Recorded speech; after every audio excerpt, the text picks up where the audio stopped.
A voz de Josué ecoava pelas paredes do apartamento como um trovão rasgando o céu de uma tarde tempestuosa.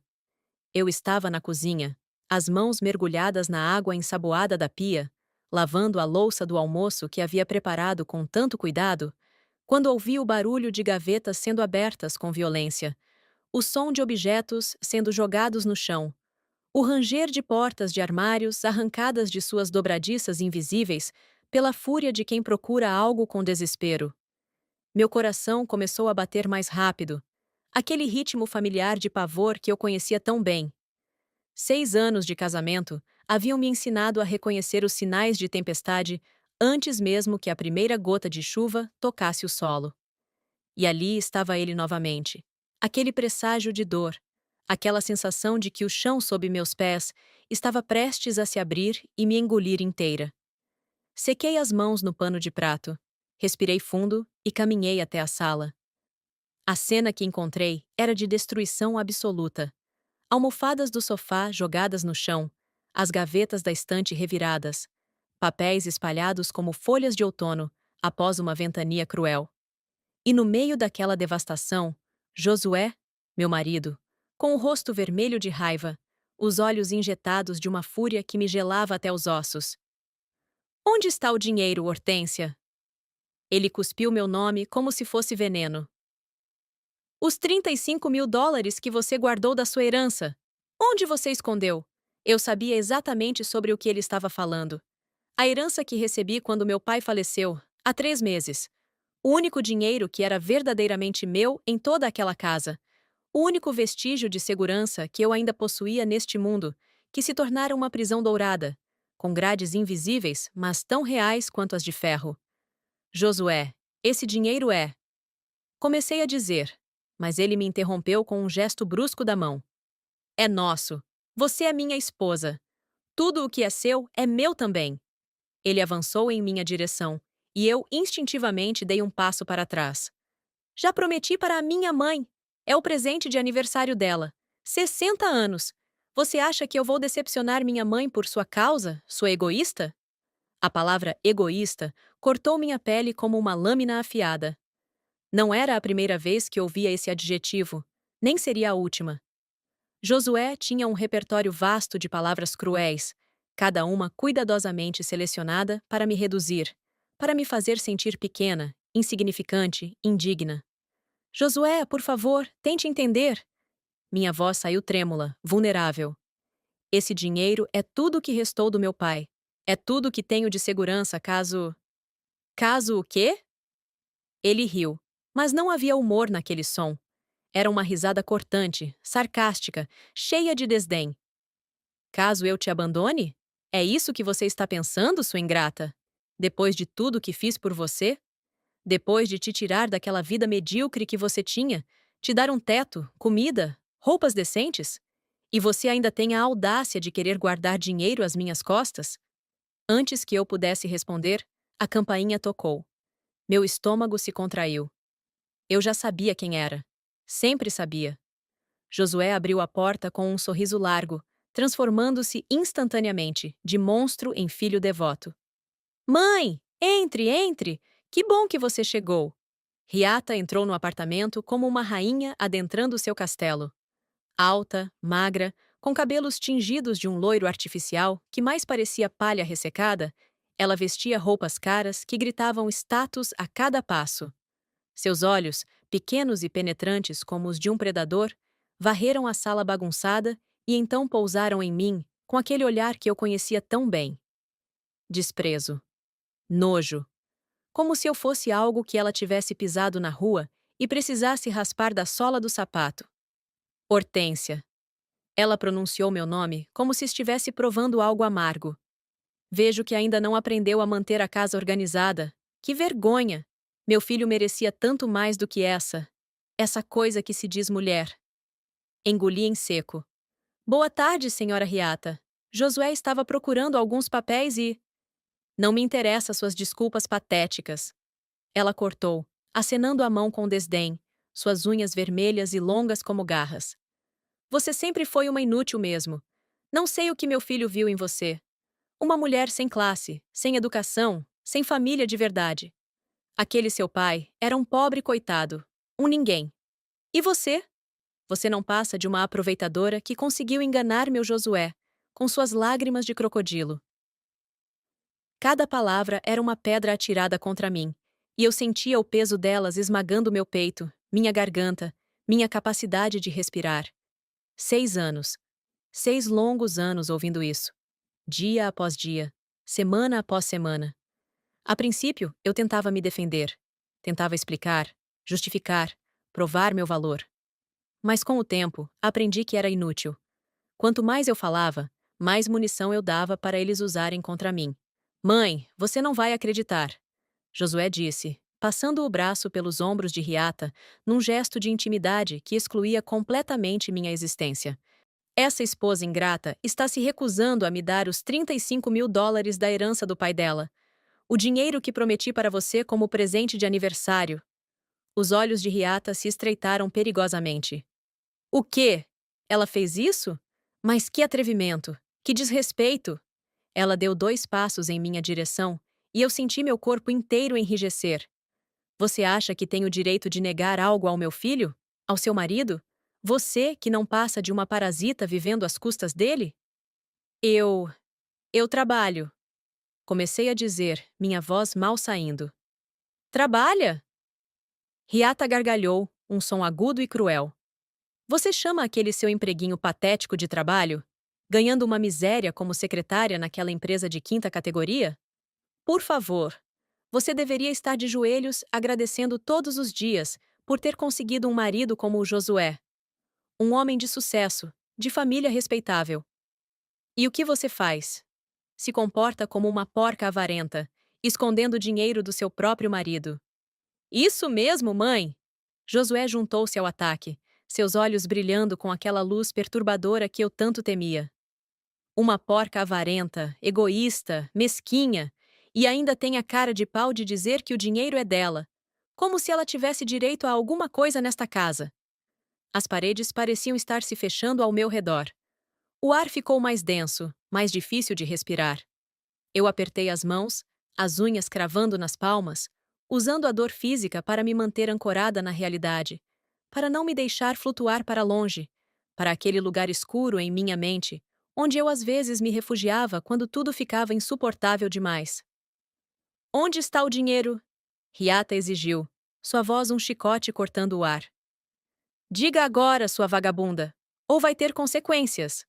Vagabunda. Mais uma palavra para adicionar à coleção que eu guardava em meu peito como cacos de vidro. Cada um cortando um pouco mais fundo, sangrando um pouco mais a cada dia. Eu... Minha voz falhou. Respirei fundo, encontrando uma força que eu nem sabia que ainda existia dentro de mim. Eu não vou dar o dinheiro. O silêncio que se seguiu foi ensurdecedor. Josué e Riata me encararam como se eu tivesse acabado de crescer uma segunda cabeça. Era raro, raríssimo, que eu me opusesse a eles. Geralmente, eu apenas abaixava a cabeça, engolia as humilhações e fazia o que me mandavam. Era mais fácil assim. Mais seguro. Mas desta vez era diferente. Aquele dinheiro era a última coisa que me conectava ao meu pai, ao homem gentil e amoroso que me criou sozinho, depois que minha mãe nos abandonou quando eu tinha 5 anos. Ele havia trabalhado duro a vida inteira, economizando cada centavo, tudo para me deixar algo quando ele partisse. Era sua última demonstração de amor, sua última forma de me proteger. E eu não ia deixar que Josué e Riata manchassem isso com suas garras gananciosas. O que você disse? Josué deu um passo ameaçador em minha direção. Você se atreve a me desobedecer?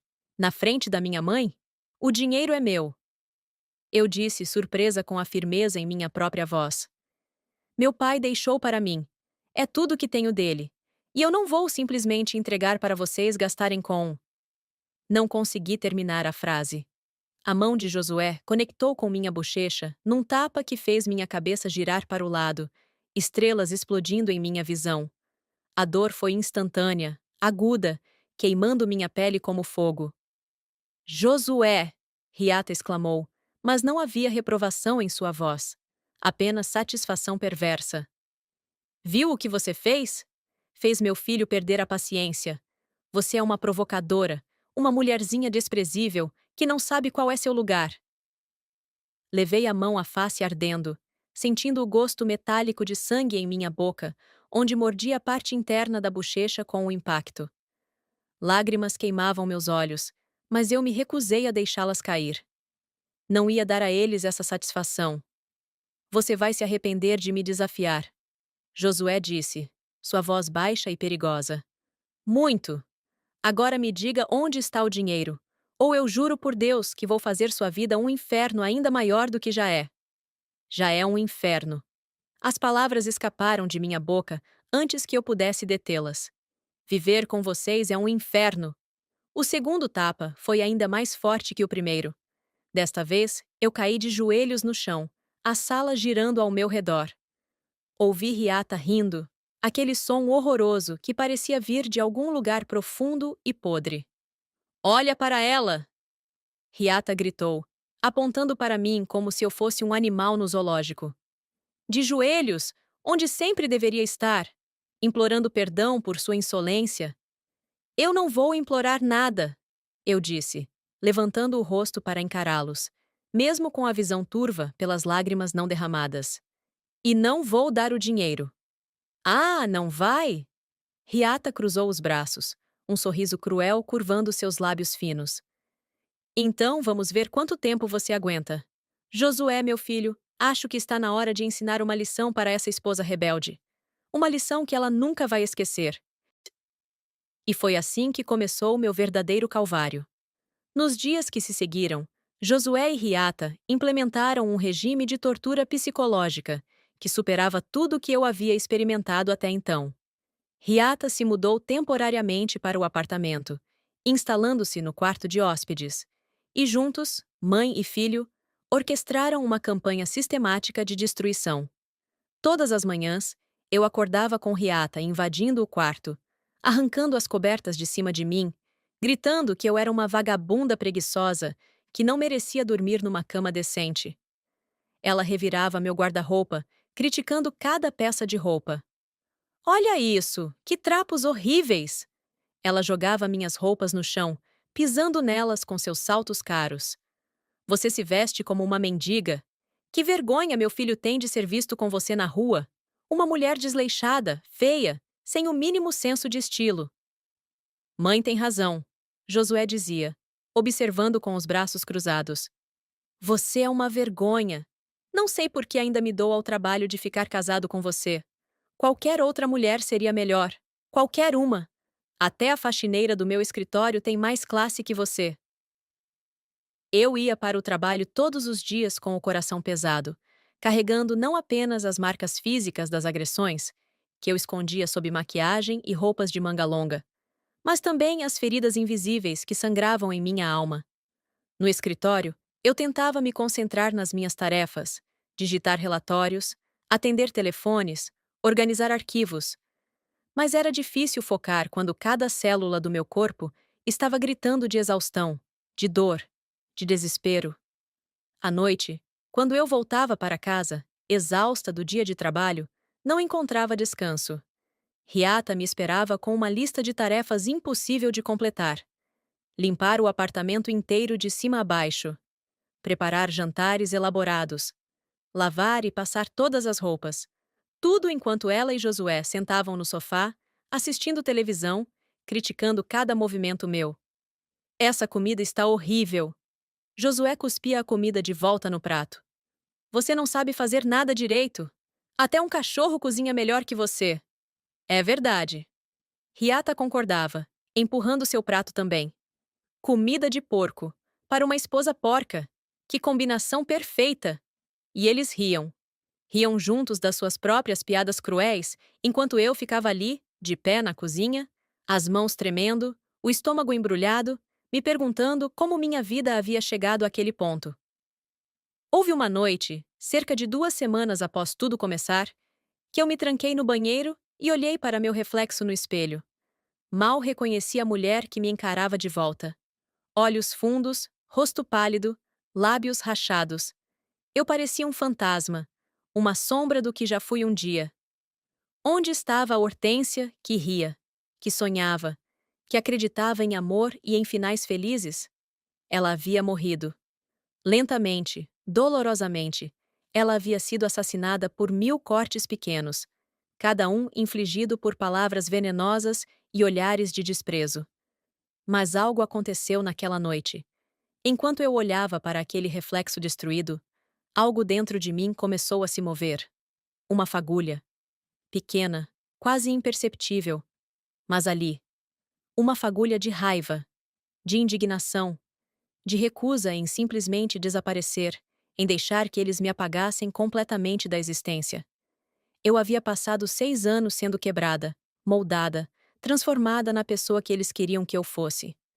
A esposa obediente, a nora submissa, a mulher sem voz, sem vontade, sem identidade própria.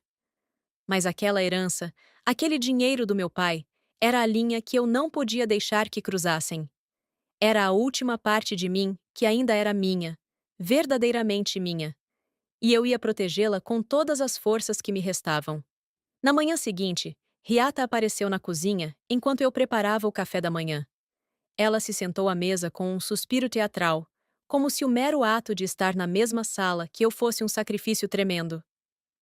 Hortência, ela disse, examinando as unhas. Você já teve tempo suficiente para reconsiderar sua decisão estúpida. Hoje é meu aniversário.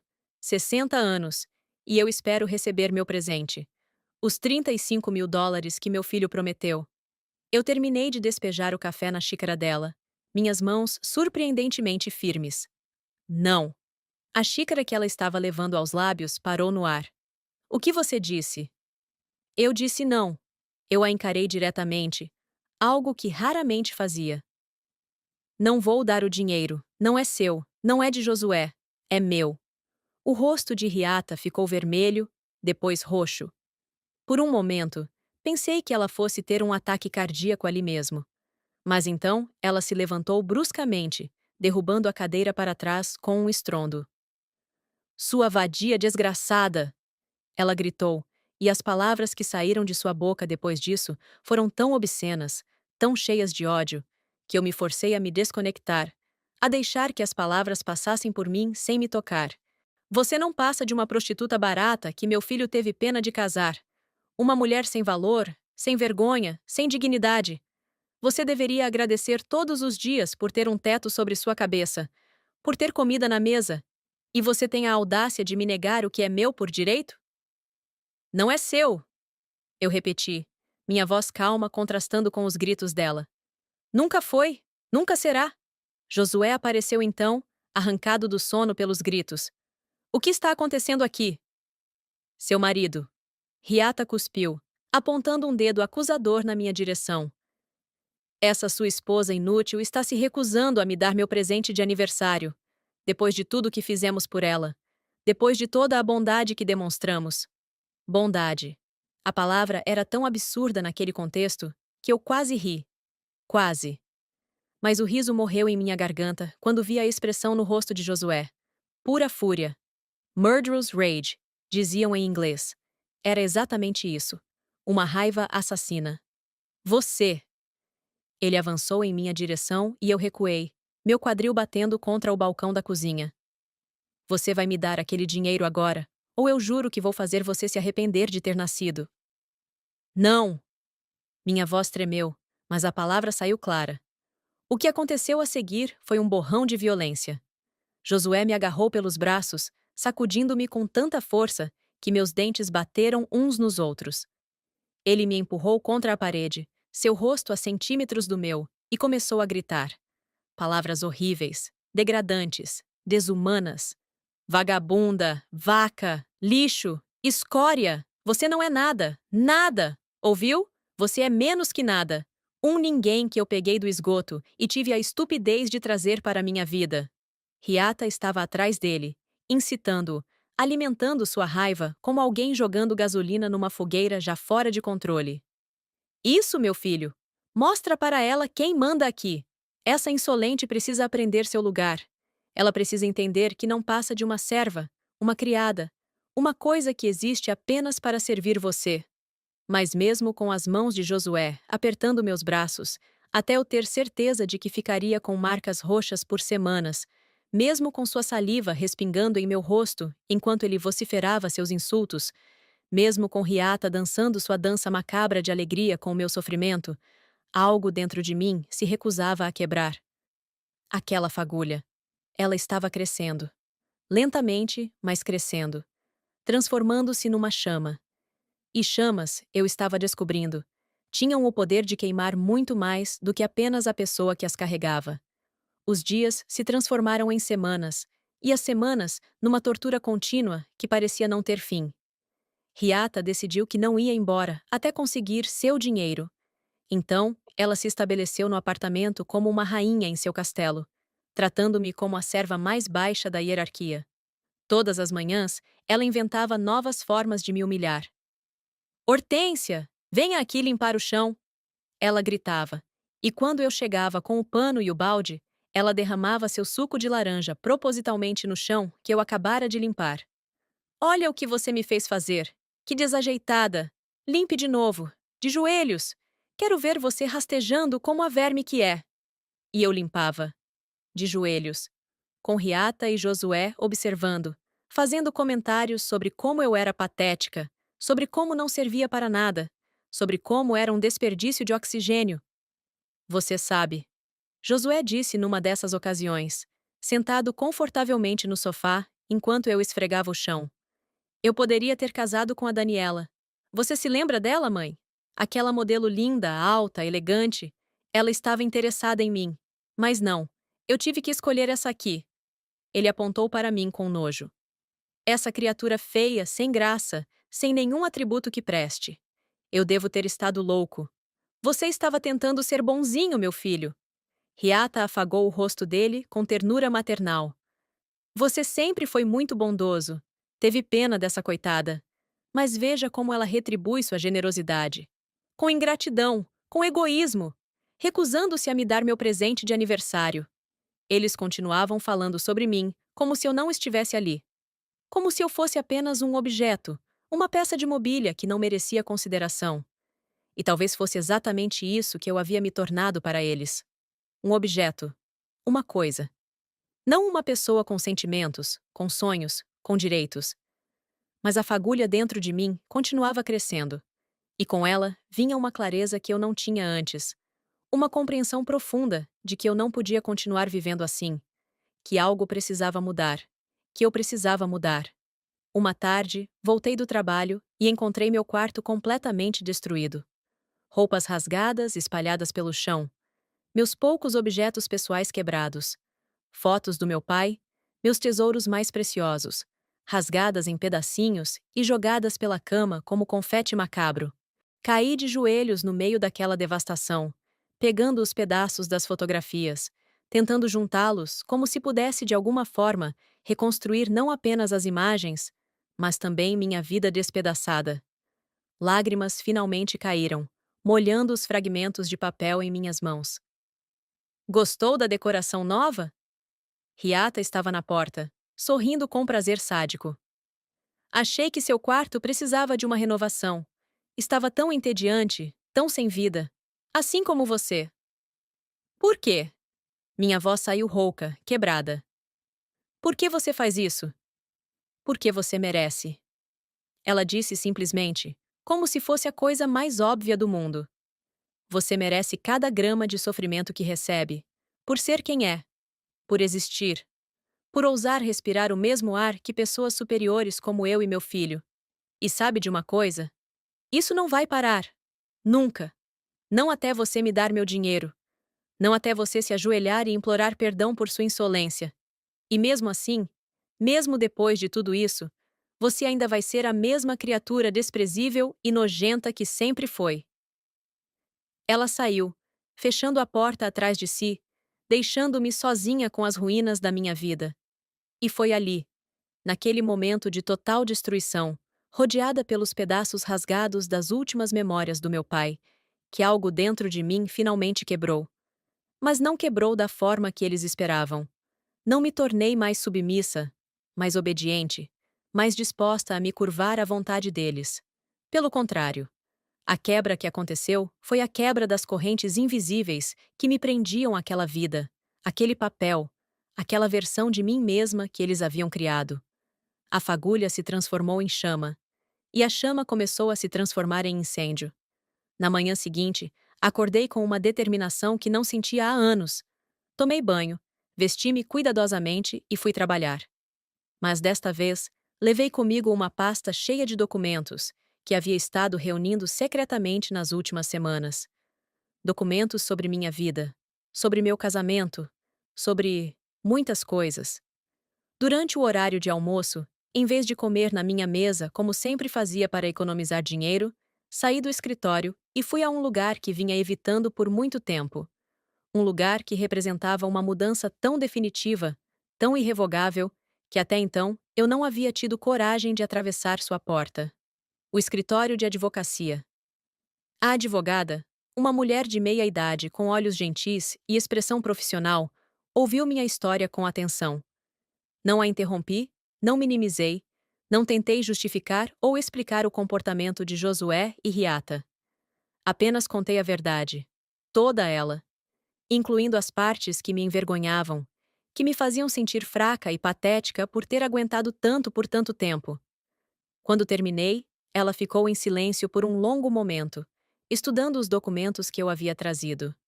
Depois, levantou os olhos para mim. Senhora Hortência, ela disse, sua voz firme mas compassiva. Você tem um caso muito forte mesmo, e eu vou te ajudar. Vou te ajudar a sair dessa situação e a garantir que você receba exatamente o que merece. Exatamente o que eu merecia. As palavras ecoaram em minha mente. Por tanto tempo, eu havia acreditado que merecia o tratamento cruel que recebia. Que de alguma forma eu era inadequada, insuficiente, merecedora de desprezo. Mas ali, sentada naquele escritório, algo começou a mudar em minha compreensão. Talvez, apenas talvez, eu merecesse algo diferente. Algo melhor. Talvez eu merecesse respeito, dignidade, felicidade. Os próximos dias foram uma dança cuidadosa de manutenção de aparências, enquanto eu colocava meu plano em ação. Em casa, eu continuava sendo a Hortência submissa e derrotada que eles esperavam. Aguentava as humilhações, os insultos, as demandas impossíveis. Mas por dentro, eu estava diferente. Estava mais forte, porque agora eu tinha algo que não tinha antes. Esperança. É um plano. O aniversário de Riata finalmente chegou. Já fazia mais de um mês que ela estava lá. Ela decidiu fazer uma festa no apartamento, convidando todos os seus amigos da alta sociedade para testemunhar sua glória e, presumivelmente, minha humilhação final. Você vai servir os convidados. Josué me informou na manhã do grande dia. E vai ser educada, vai sorrir, vai mostrar a todos que tipo de esposa maravilhosa você é. E depois da festa, você vai finalmente fazer a coisa certa e entregar o dinheiro para minha mãe. Entendeu? Entendi. Eu disse calmamente. Eles interpretaram minha calma como resignação, como aceitação final da derrota. Não podiam estar mais errados. A festa começou às 19 horas. O apartamento estava cheio de pessoas que eu não conhecia, todas vestindo roupas caras, bebendo champanhe caro, rindo de piadas que eu não entendia. E ali estava eu, circulando entre eles com bandejas de aperitivos, sendo completamente invisível. Uma serva. Uma empregada na minha própria casa. Riata estava em seu elemento, aceitando cumprimentos e presentes com graça real. Ela usava um vestido que, eu sabia, havia custado milhares de dólares. Um vestido de um estilista famoso, cor de marfim com detalhes em cristais Swarovski que brilhavam sob as luzes. Ela havia me informado com ar superior, seu vestido especial, que ela guardava para ocasiões verdadeiramente importantes. E onde está seu presente para mim? Ela perguntou em voz alta, quando todos os outros presentes já haviam sido abertos, sua voz atravessando a sala e fazendo todas as conversas cessarem. Minha nora ainda não me deu seu presente. Todos os olhos se voltaram para mim. Eu estava perto da cozinha, uma bandeja vazia nas mãos. Respirei fundo. Na verdade, senhora Riata, Eu disse, minha voz surpreendentemente firme. Eu tenho um presente para você. Vários, na verdade. Seu rosto se iluminou com triunfo. Ela pensou que eu havia finalmente me rendido, que ia entregar o dinheiro ali, na frente de todos, validando sua vitória, certificando-se de que todos vissem como ela havia me quebrado, me dobrado à sua vontade. Ótimo! Ela bateu palmas. Tragam champanhe! Vamos celebrar! Coloquei a bandeja sobre uma mesa e fui até meu quarto. Quando voltei, eu trazia uma caixa. Não muito grande, mas pesada. A coloquei aos pés de Riata. Abra, eu disse. Ela olhou para a caixa com desconfiança, mas a curiosidade venceu. Com seus amigos todos observando, ela se abaixou e abriu. O silêncio que se seguiu foi absoluto, porque dentro da caixa não estava dinheiro. Estava documentos. Muitos documentos. E no topo de todos eles, bem visível, estava um envelope oficial do tribunal. Esses são os papéis do divórcio. Eu anunciei para a sala chocada. E junto com eles, há uma petição de ordem de restrição contra você, Josué. E contra você também, senhora Riata. O rosto de Josué ficou branco, depois vermelho. Você não pode fazer isso. Já fiz. Eu disse calmamente. E tem mais. Vê esses outros documentos? São cópias de todas as transferências bancárias que você fez da nossa conta conjunta para a sua conta pessoal nos últimos 6 anos. Transferências que eu não autorizei. Transferências ilegais. Minha advogada está muito interessada nelas. Você está mentindo? Riata gritou, mas sua voz soava menos segura agora. Meu filho nunca faria isso. Fez. Eu peguei outro documento. 68.000 dólares, para ser exata. O meu salário, todo ele. Que você, Josué, transferiu para sua conta pessoal todos os meses durante 6 anos, deixando-me sem acesso ao dinheiro que eu mesma ganhei. Um murmúrio percorreu a multidão de convidados.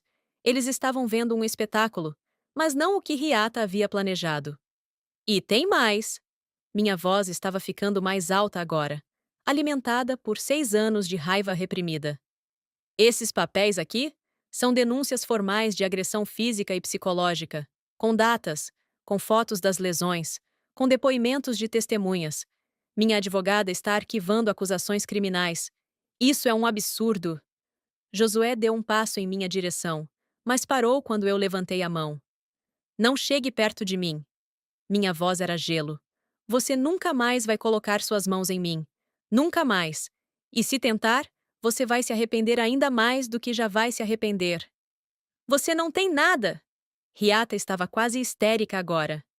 Você é nada. Uma ninguém. Meu filho vai te destruir nos tribunais. Sorri. Não foi um sorriso agradável. Ah, senhora Riata. Você acha? Porque eu tenho algo que vocês não têm. Eu tenho provas. Tenho gravações. O silêncio voltou, mas desta vez era diferente. Era o silêncio do medo. Gravações? Josué sussurrou. Gravações. Eu confirmei.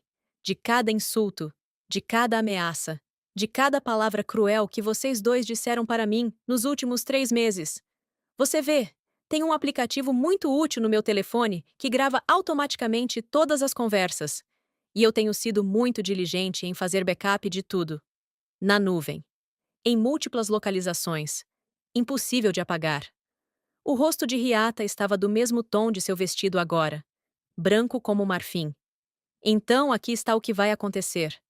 Eu continuei, sentindo o poder da verdade fluindo através de mim. Vocês vão sair deste apartamento. Hoje. Agora. E nunca mais vão me contactar. Nunca. E em troca, talvez, apenas talvez, eu considere não tornar todas essas gravações públicas. Não enviar para todos os contatos de vocês. Não postar na internet para que o mundo inteiro possa ouvir que tipo de pessoas vocês realmente são. Você não se atreveria! Riata gritou. Não me atreveria? Eu ri, e o som surpreendeu até a mim mesma. Você passou os últimos meses me dizendo que eu não era nada, que eu era fraca, patética, inútil. Mas você estava errada. Eu sou mais forte do que você jamais imaginou. E agora, você vai pagar por cada palavra cruel, cada insulto, cada humilhação que infligiu em mim. Josué tentou uma última vez. Hortência, por favor, você está sendo irracional. Nós podemos conversar sobre isso. Resolver como adultos? Adultos? Eu o interrompi. Você quer falar sobre comportamento adulto? Você que me bateu? Que permitiu que sua mãe me tratasse como lixo? Que roubou meu dinheiro? Que destruiu minha autoestima sistematicamente? Não. Não vamos conversar sobre nada. Vocês vão sair. Agora. Peguei meu telefone. E caso estejam pensando em não colaborar, eu já tenho a polícia no discador rápido. Uma palavra minha. E eles vêm prendê-lo por agressão, Josué. E você, senhora Riata, por cumplicidade e invasão de domicílio. Os convidados começaram a se retirar rapidamente, claramente desconfortáveis com o drama que estava se desenrolando. Dentro de minutos, o apartamento estava vazio, exceto por mim, Josué e Riata. Saiam! Eu disse, minha voz final. Josué olhou para sua mãe, depois para mim. Por um breve momento, eu vi algo em seus olhos. Não era arrependimento, exatamente. Era mais como choque. Choque de que sua vítima havia finalmente se virado contra ele. Que o verme havia crescido dentes. Eles saíram. Riata ainda soltando ameaças vazias. Josué em silêncio humilhado. E quando a porta se fechou atrás deles, eu finalmente permiti que minhas pernas cedessem. Sentei no sofá, tremendo da cabeça aos pés, e deixei que as lágrimas viessem. Mas desta vez eram lágrimas diferentes. Não de dor, mas de libertação. Os meses que se seguiram foram uma batalha legal complexa. Josué tentou lutar pelo divórcio, tentou contestar minhas acusações, tentou pintar-me como a vilã. Mas ele não tinha chance. As provas eram demasiadas, muito contundentes. As gravações eram particularmente devastadoras. Ouvi-las reproduzidas no tribunal, ouvir suas próprias palavras cruéis ecoando pela sala, foi catártico de uma maneira que eu não esperava. No final, o juiz decidiu a meu favor em praticamente tudo. Não apenas o divórcio foi concedido, mas Josué foi ordenado a me pagar de volta todo o dinheiro que havia roubado da nossa conta conjunta, os US$ 68.000, com juros. Ele também foi condenado por agressão e recebeu uma sentença condicional, além de ser obrigado a fazer terapia para controle de raiva. Mas a vingança mais doce veio de uma fonte inesperada. A empresa onde Josué trabalhava, uma firma de consultoria respeitável, tomou conhecimento do caso através da publicidade que o julgamento gerou. Eles não ficaram satisfeitos em descobrir que um de seus parceiros havia sido condenado por agressão doméstica. Ele foi demitido. Perdeu sua posição, seu prestígio, sua fonte de renda. E Riata? Riata teve seu próprio calvário. A publicidade do caso a transformou em pária social. Seus amigos da alta sociedade se afastaram dela, chocados com as gravações de sua crueldade. Ela perdeu seu status, suas convites para eventos exclusivos, sua reputação cuidadosamente construída. E sem o dinheiro de Josué para sustentá-la no estilo ao qual estava acostumada, ela foi forçada a vender suas posses caras, incluindo aquele vestido de estilista que ela havia usado em seu aniversário, aquele vestido de marfim com cristais Swarovski. Ela teve que vendê-lo por uma fração do que pagou, usando o dinheiro para pagar multas legais e despesas básicas de sobrevivência. Soube por fontes mútuas que ela acabou tendo que se mudar para a casa de uma prima distante, vivendo de favor, dependendo da caridade de parentes que mal a toleravam. A rainha havia sido destronada, e em seu lugar restava apenas uma mulher amarga, sozinha, colhendo o que havia plantado. 3 anos se passaram desde aquela noite. 3 anos desde que reclamei minha vida. Estou sentada agora em meu pequeno apartamento. Meu, verdadeiramente meu, pago com meu próprio dinheiro, com uma xícara de chá nas mãos, olhando pela janela para a cidade lá embaixo. É um apartamento modesto. Nada como a ostentação do lugar onde vivi com Josué. Mas é meu. Cada centímetro dele. E isso faz toda a diferença. Consegui um emprego melhor, com um salário melhor. Fiz terapia, trabalhei através dos traumas, aprendi a reconstruir minha autoestima peça por peça. Reconectei com velhos amigos que havia perdido durante meu casamento, quando Josué me isolou lentamente de todos que se importavam comigo. Comecei a viver novamente. Há 2 semanas, recebi uma mensagem. Era de Josué. Hortência, preciso falar com você. Por favor, é importante. Ignorei. Deletei. Mas ele persistiu. Ligações. Mensagens. Até aparecendo no meu prédio uma vez, embora a segurança não o deixasse subir. Finalmente, contra meu melhor julgamento, concordei em encontrá-lo. Em um lugar público. Durante o dia. Com minha amiga esperando em uma mesa próxima, apenas por precaução. Ele chegou parecendo diferente. Mais velho. Mais cansado. As roupas caras haviam sido substituídas por algo mais modesto. O cabelo estava grisalho nas têmporas. Ele parecia diminuído. Hortência, ele disse, sentando-se na minha frente. Obrigado por concordar em me ver. Não respondi. Apenas esperei. Eu. Ele engoliu em seco. Eu queria pedir desculpas. Por tudo. Pelo que fiz. Pelo que deixei minha mãe fazer. Você não merecia aquilo. Nada daquilo. Continuei em silêncio. Ele continuou falando, as palavras saindo num jorro desesperado. As coisas têm sido difíceis para mim. Muito difíceis. Perdi meu emprego, minha reputação. Estou tendo que recomeçar do zero. E eu percebi. Percebi o quanto eu estraguei tudo. O quanto eu te machuquei. E eu queria. Eu estava pensando que talvez, se você pudesse me perdoar, talvez nós poderíamos parar. Eu disse. E minha voz era calma, mas firme. Você vai parar de falar agora. Ele fechou a boca, parecendo esperançoso. Patético, realmente. Você quer perdão? Eu perguntei. Você quer que eu diga que está tudo bem? Que podemos recomeçar? É isso? Sim. Por favor, Hortência. Eu mudei. A terapia me ajudou a ver. Não me importa. Eu o interrompi novamente. Não me importa se você mudou. Não me importa se você se arrependeu. Não me importa se você está sofrendo agora. Sabe por quê? Porque durante 6 anos, você não se importou com meu sofrimento. Durante 6 anos, você me torturou, me humilhou, me destruiu pedaço por pedaço. E agora que você está experimentando uma fração da dor que infligiu em mim, você vem correndo pedindo perdão. Mas eu estou arrependido. Eu realmente estou. Você está arrependido. Eu repeti. Você está arrependido porque está sofrendo as consequências das suas ações. Não porque realmente compreende o mal que fez. Você quer perdão não por mim, mas por você. Para aliviar sua própria culpa. Para poder olhar no espelho e se dizer que é uma pessoa boa. Isso não é verdade. Não é?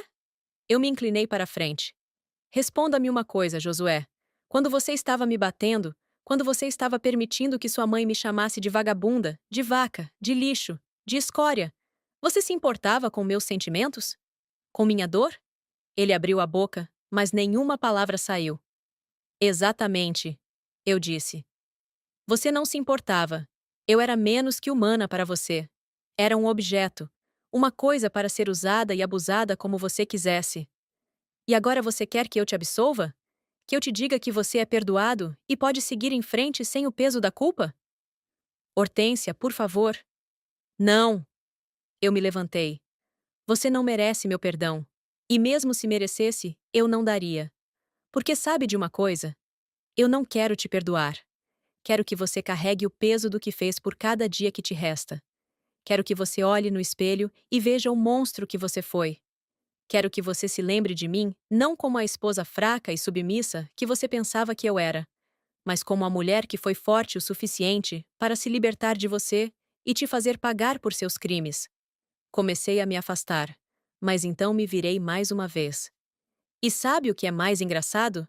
Você pensou que estava me destruindo. Você e sua mãe pensaram que me quebraram. Mas olhe para nós agora. Eu estou bem, estou feliz, estou livre. E você? Você está exatamente onde merece estar. No fundo do poço que você mesmo cavou. Deixei-o ali, sentado sozinho naquela mesa, com sua boca aberta em choque e suas desculpas não ditas presas na garganta. E enquanto eu caminhava para fora, Senti algo se soltar dentro do meu peito. Uma última corrente se rompendo. A última peça do meu passado perdendo seu poder sobre mim. Eu era livre. Verdadeiramente livre. E quanto aos 35 mil dólares da minha herança, o dinheiro que Josué e Riata tanto cobiçaram, eu os usei bem. Usei parte para pagar minha advogada, parte para mobiliar meu novo apartamento. E o resto? O resto eu investi em mim mesma. Em terapia. Em educação continuada. Em construir uma vida que fosse verdadeiramente minha. Porque no final, aquele dinheiro representava mais do que apenas segurança financeira. Representava o amor do meu pai, sua crença em mim, sua esperança de que eu pudesse ser feliz, mesmo depois que ele se foi. E ao usá-lo para me libertar, ao recusar entregá-lo para pessoas que não o mereciam, eu honrei sua memória da maneira mais profunda possível. 6 meses depois daquele encontro com Josué, eu estava sentada no terraço do meu apartamento, uma tarde de sábado banhada por aquela luz dourada que só o final do outono consegue produzir. Tinha um livro aberto no colo, mas não estava lendo. Estava apenas existindo, permitindo-me o luxo de não fazer nada, de não ser nada além de mim mesma, sem a pressão de performances ou expectativas alheias. Meu telefone vibrou. Uma mensagem de um número desconhecido. Por um instante, meu corpo inteiro se tensionou. Aquele reflexo pavloviano que anos de abuso haviam gravado em minha medula. Mas respirei fundo, lembrei a mim mesma que estava segura, e abri a mensagem. Era de uma prima de Riata, alguém que eu mal conhecia dos tempos do casamento. A mensagem era breve, quase clínica em sua neutralidade. Achei que você deveria saber. Riata teve um derrame na semana passada. Está no hospital. Não sabemos se vai se recuperar completamente. Li as palavras 3 vezes, esperando sentir algo.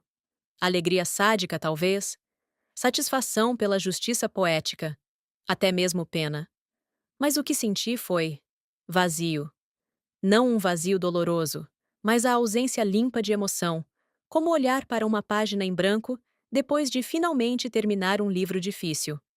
Riata não era mais a vilã monstruosa que habitava meus pesadelos. Ela havia se tornado, na paisagem da minha memória, apenas uma mulher amarga que havia desperdiçado sua existência cultivando crueldade em vez de amor. Uma mulher que agora jazia numa cama de hospital, colhendo a solidão que havia semeado com suas próprias mãos. Não respondi à mensagem. Não havia nada a dizer. Aquele capítulo estava fechado, as páginas seladas com a cera da indiferença, que vem depois que todo o fogo da raiva se queima até virar cinza. Nos meses seguintes, mergulhei mais profundamente em minha própria reconstrução. A terapia havia me ensinado que cura não é linear. É uma espiral ascendente, onde às vezes você revisita os mesmos temas, as mesmas feridas, mas de ângulos diferentes, com ferramentas mais sofisticadas, com uma compreensão mais madura. Comecei a escrever. Não para publicar, não para compartilhar, mas simplesmente para exorcizar os fantasmas que ainda dançavam nas periferias da minha consciência. Página após página, eu derramava as memórias no papel, transformando dor em narrativa, trauma em texto. E algo estranho aconteceu no processo. As palavras que Josué e Riata haviam usado para me definir, vagabunda, inútil, desprezível, lixo, começaram a perder seu poder. Eram apenas sons vazios agora, ecos de vozes que não tinham mais autoridade sobre a história que eu escolhia contar sobre mim mesma. Uma tarde, enquanto organizava papéis antigos, encontrei uma foto que havia esquecido completamente. Era de mim aos 22 anos, pouco antes de conhecer Josué. Naquela foto, eu estava sorrindo, um sorriso genuíno, luminoso, cheio de esperança ingênua sobre o futuro. Olhei para aquela jovem mulher por um longo tempo, sentindo uma ternura profunda por ela, por sua inocência, por sua confiança, por não saber o que estava por vir. Mas também senti orgulho, porque aquela mulher, apesar de tudo o que enfrentou, apesar de ter sido quebrada em 1000 pedaços, havia encontrado uma forma de se reconstruir. Não voltando a ser quem era antes, isso era impossível e talvez nem mesmo desejável, mas se transformando em alguém novo. Alguém mais sábio, mais resiliente, mais completo. Coloquei a foto numa moldura simples e a deixei na minha mesa. Um lembrete. Não do passado, mas da jornada. Foi durante esse período de reconstituição interior que recebi uma ligação inesperada. Era a prima de Riata novamente. Sua voz estava tensa, desconfortável. Hortência, eu sei que isso é muito pedir, mas. Riata faleceu ontem. E ela não tinha. Bem, ela não tinha muito no final. Estamos tentando organizar um funeral simples, mas precisamos vender algumas coisas dela para cobrir os custos. Encontramos um vestido, muito caro, guardado no armário. Um vestido de estilista. Achamos que poderia valer alguma coisa, mas não sabemos onde vender. Você, tendo sido casada com Josué, talvez conheça lugares. Aquele vestido. O vestido de marfim com cristais Swarovski. O vestido que ela havia usado em seu aniversário de 60 anos, naquela noite que mudou tudo. Eu conheço alguns lugares. Ouvi-me dizer. Posso ajudar com isso. Não sei por que me ofereci. Talvez porque, no final, Riata já havia sido punida o suficiente pela vida. Sua morte solitária, seus últimos anos vivendo de favor, a falência de todos os relacionamentos que ela havia destruído com seu veneno, tudo isso era punição mais do que adequada. Não havia necessidade de minha parte adicionar mais crueldade a uma história já saturada dela. Ajudei a vender o vestido. Foi comprado por uma loja de consignação de luxo por US$ 5.000. Uma fração do que havia custado originalmente, mas suficiente para pagar um funeral modesto. E quando finalmente coloquei o telefone, após finalizar a transação, senti algo se soltar dentro de mim. Uma última amarra sendo cortada. Perdão, percebi. Não era sobre absolver alguém de suas transgressões. Não era sobre dizer que o que aconteceu estava bem, ou era aceitável, ou deveria ser esquecido. Perdão era sobre liberar a si mesma da prisão do ressentimento. Era sobre escolher não carregar mais o peso de ódios que corroíam sua própria alma, mais do que machucavam quem quer que fossem direcionados. Eu não perdoei Josué ou Riata no sentido tradicional. Não esqueci. Não fingi que as feridas não existiram. Mas eu me liberti da necessidade de continuar sangrando por causa delas. Quanto a Josué, soube por conhecidos mútuos que ele havia se mudado para outra cidade, tentando recomeçar longe das cinzas de sua antiga vida. Ouvi que estava trabalhando num emprego muito menos prestigioso do que antes, ganhando uma fração do que costumava ganhar. Que havia perdido contato com a maioria de seus amigos, afastados pela vergonha do escândalo público de sua condenação. Parte de mim, a parte que ainda carregava cicatrizes, sentiu uma satisfação escura com isso. Mas a parte maior, a parte que havia crescido através da dor, simplesmente sentiu nada. Josué havia se tornado irrelevante para minha narrativa. Ele era um personagem secundário numa história que eu já havia deixado para trás, vivendo agora apenas na seção de memórias arquivadas. 4 anos completos após minha libertação, consegui uma promoção significativa no trabalho. Tornei-me gerente de departamento, liderando uma equipe de 12 pessoas. Era uma responsabilidade que a antiga Hortência, aquela mulher destroçada que se via como inútil e incapaz, jamais teria imaginado que poderia assumir. Mas eu não era mais aquela mulher. Na minha primeira reunião como gerente, olhei ao redor da mesa para os rostos da minha equipe e senti um peso de responsabilidade. Sim, mas também algo mais. Propósito. Determinação de liderar não através do medo ou da humilhação, os únicos estilos de liderança que eu havia conhecido intimamente, mas através do respeito, da colaboração, da elevação mútua. Meu objetivo aqui, eu disse naquela primeira reunião, minha voz clara e firme, é criar um ambiente onde todos se sintam valorizados, onde suas contribuições sejam reconhecidas, onde vocês possam crescer, não apenas profissionalmente, mas como pessoas. Porque eu acredito que quando cuidamos uns dos outros, quando nos tratamos com dignidade e respeito, todos nós prosperamos. Palavras simples, mas carregadas com o peso de anos de aprender, da forma mais dolorosa possível, exatamente o que acontece quando essas coisas estão ausentes. Uma das minhas funcionárias, uma jovem chamada Patrícia, de 27 anos, veio ao meu escritório algumas semanas depois. Ela estava hesitante, seus dedos brincando nervosamente com a alça de sua bolsa. Posso falar com você sobre algo pessoal? Ela perguntou. Claro, eu disse, indicando a cadeira em frente à minha mesa. E então ela contou. Sobre seu casamento difícil. Sobre um marido que a menosprezava constantemente.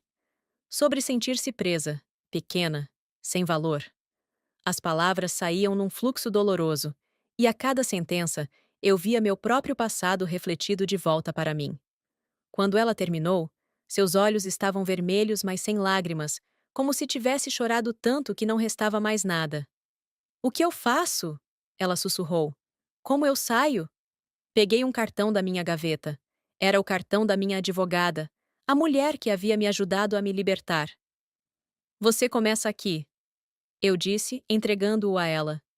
E você se lembra de que você é mais forte do que pensa, que você merece respeito, que você merece amor, que você merece uma vida onde não precise se encolher para caber nos espaços que outros definem para você. Ela olhou para o cartão, depois para mim, e algo em seus olhos mudou. Reconhecimento. Esperança. Obrigada, ela disse. E naquela palavra simples havia universos de significado.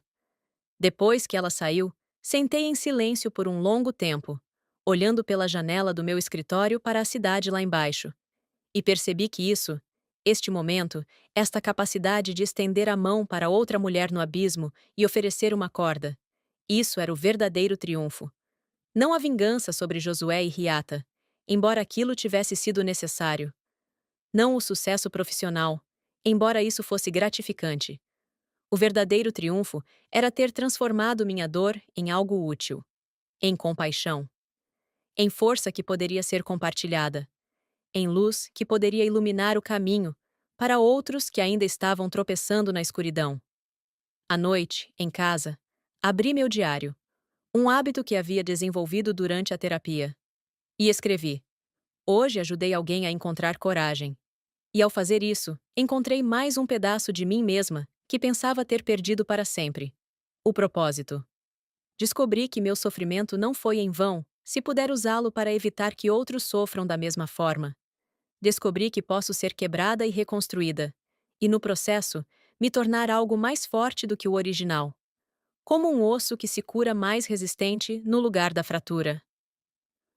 Os US$ 35.000 da herança do meu pai, o dinheiro que havia causado tanto tumulto, estava agora investido sabiamente, crescendo com juros compostos. Parte dele eu havia usado, sim, para minha própria reconstrução.